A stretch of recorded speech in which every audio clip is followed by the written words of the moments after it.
ایک بکری بہت پیاسی تھی اور پانی کی تلاش میں کہیں دور نکل گئی۔ اچانک ایک جگہ اسے تالاب میں پانی نظر آیا۔ پانی ملنے کی خوشی میں اس نے تالاب میں چھلانگ لگا دی۔ تالاب میں پانی نہیں، دلدل تھی۔ اب وہ دلدل سے نکلنے کے لیے جتنی کوشش کرتی اتنا ہی مزید دلدل میں دھنستی چلی جاتی۔ اچانک ایک بھیڑیا وہاں آ نکلا۔ وہ بھی شکار اور پانی کی تلاش میں تھا۔ پانی اور شکار کو ایک ساتھ اکٹھا دیکھ کر اس نے بھی بغیر سوچے سمجھے تالاب میں چھلانگ لگا دی۔ چھلانگ لگانے کی دیر تھی کہ وہ بھی دلدل میں دھنس گئی۔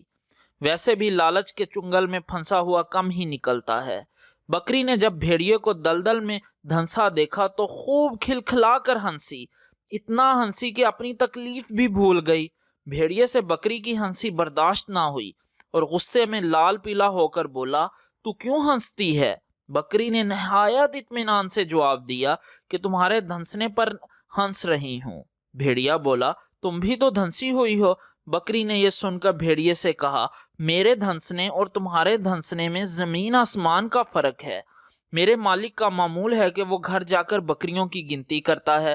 جب گنتی میں ایک بکری کم نکلے گی تو وہ میری تلاش میں ضرور نکلے گا اور وہ مجھے یہاں ضرور پالے گا اور میری اس دلدل سے جان چھڑوا دے گا۔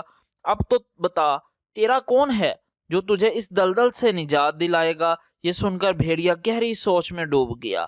اس لیے تو کہا جاتا ہے کہ اپنے مالک کی رسی کو مضبوطی سے تھام لو، وہ تمہیں ضائع نہیں ہونے دے گا۔ اس طرح کی اچھی ویڈیوز کے لیے میرے چینل کو سبسکرائب کریں، بیل آئیکن کو لازمی کلک کریں۔